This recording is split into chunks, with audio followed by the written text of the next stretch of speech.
Alright, what's up guys? Noah here with CustomRCMods. Welcome back to the channel, of course. Today I'm out at the park. I've got another flying video for you. This one here is with my Cessna 185 Skywagon. And this one is an EDOMODEL aircraft. I don't know if that's some overseas brand or Banggood or something like that.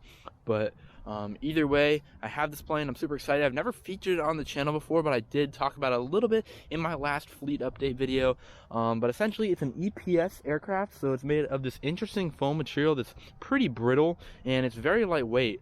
And I got it for free from my buddy Joey, so shout out to him for hooking me up with this thing. Just needed a little bit of repairs and upgrades. I went ahead and did that, and it is all good to go. This thing is rocking two 2200 milliamp hour LiPo batteries in the battery compartment underneath, and I do that for CG, and I could use that as functional weight where they're both connected together in parallel. However, I just have one plugged in because the wire, the way it's all set up, doesn't quite reach when you have a parallel connector on there. So I just have one battery. We'll have to switch it out in the middle of the flight, and I'm super excited to go ahead and get into it. Before we do, I do want to talk a little bit about the weather here. Of course, it's freezing cold. It was snowing earlier, as you may be able to tell. So I'm not totally sure. It's also a little bit breezy, probably about 10-mile-per-hour gusts. Nothing that this plane shouldn't be able to handle, but it again is a pretty light, slow plane for its size. So I am a little bit concerned, but we'll just have to see how it goes. So all right, let's go ahead, get this thing all ready to fly and get it on up in the air.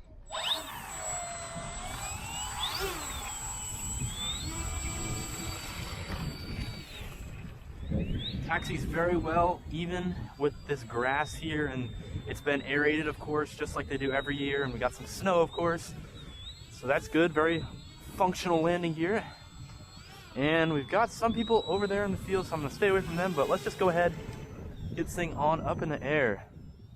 All right, we're up in the air here, and okay, this is a bit interesting, definitely getting blown around, but it flies, and it flies smooth. I'm just cruising at half throttle.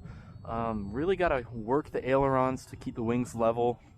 I'm going to come back. Just this little bit of breeze. Again, the wing surface area to weight ratio on this airplane is not very good for flying in windy situations, but I mean, honestly, it's performing pretty darn well. And I don't think I'm going to be messing with the flaps much today just because of that wind. And obviously, when you're flying with flaps, it's very easy to get out of position and to drop a wing.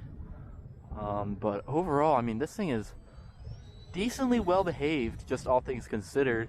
It's very smooth. Propeller is a tri-blade 10x7 prop. And the wingspan is about, I want to say like 55, maybe 60 inches. So it's not a small model by any means, but it definitely is somewhat well behaved.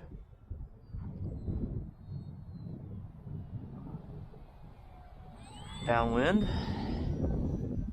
and honestly not too bad. Now the one main thing that I am a little bit concerned about, being EPS, this foam is very brittle. It's not going to bend too much before it just breaks, and there is a spar on the wing just like any plane, but one thing this plane is missing is the wing struts, and those are the bars that connect the wing tips or the middle section at the leading edge to the fuselage there, that give it extra reinforcement so the wings don't fold. Now on this plane, of course, it has the attachments where the original bars went, but maybe sometime in the middle when the wing was just getting detached and reattached every time it'd be taken out to fly, they just got lost or just stopped being used. But you can definitely see the wings being flexed as I'm doing these turns, but that's just something I gotta watch out for. I don't want to do too much high G maneuvers with this airplane just because I'm a little bit concerned about the wings flexing. Now, the rudder works great on this airplane. It coordinates your turns beautifully. I'm not using any aileron right now. I'm just using my rudder. Obviously, it's not beautiful, especially in wind. You're going upwind, but you can see it gives you just the right amount of little roll coupling in there, and it performs really well. Now, like I said, I'm running two 2200 milliamp hour 3-cell LiPos, which are quite small individually for this plane, but obviously together that's the equivalent of a 4400 milliamp hour pack.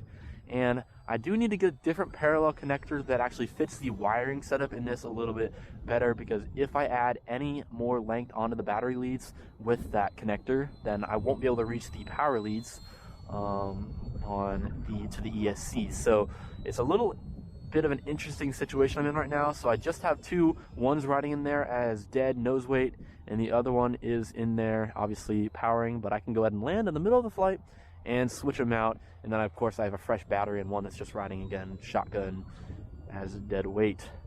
So I'm gonna go ahead and do a few more circles. We'll bring it in for a landing, maybe try a touch and go or two. I'm not totally sure how it will do for touch and goes, just because of the bumpy ground. It's a little bit inconsistent, but I guess we won't know until we try it. Okay, so just gliding down, this thing is nice and graceful, even downwind, which is nice. When you don't have as much air going over the leading edge of the wing and creating lift, then usually it's a little bit more fidgety. The tendencies aren't as stable, but this one is a very, very nice flying airplane. That's just gliding. It's very consistent. I think CG is spot on. And when I got this, I didn't have any idea where the CG was, so I kind of just guessed. But I think I got it right. So here's a touch and go. Not beautiful, but let's go ahead and get it back up on the ground, off the ground. We're just doing a left-handed pattern here. Pretty simple.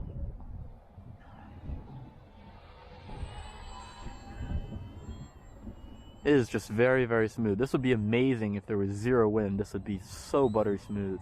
It'd probably be a lot of fun. Okay, so if you don't hit both wheels at the same time, you are going to get a little bit of bobble, and it's obviously going to torque the airplane around. And I don't think my tail wheel's straight either, so that could be something that may lead to a further issue. I need to go ahead and reinforce that a little bit, because it does tend to bend, and then of course the tail goes anywhere it pleases, just like that. So all right, okay, that was pretty clean. Again, it's not like asphalt or anything, or a prepared grass, so it's not going to be clean, but it's well behaved on landing. Look at that, sky drifting around, just adding a little bit of rudder on my downwind pass. I'm going to do a few more of those, and then we're going to go ahead and bring it in for a landing, and I'll switch the battery, and I'll keep flying in a second video. Look at that, just, you can take that tail, push it anywhere you want to. This thing is flying very respectably. All right, so let's go ahead and bring it around. For landing, I can definitely feel a little bit of battery sag. No worries though. All right, so let's go half flaps. This is half flaps right here, so not even full flaps, and you can see this thing is slowing down. It's definitely just floating down, and bam, right down. Steerable tail wheel, get it right back to us.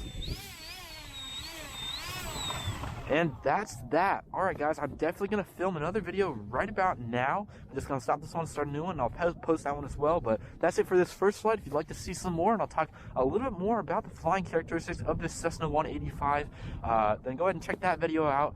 But for now, that's going to wrap it up for this one. I'm super excited about how this thing is performing. And yeah, I'll catch you guys in that next video.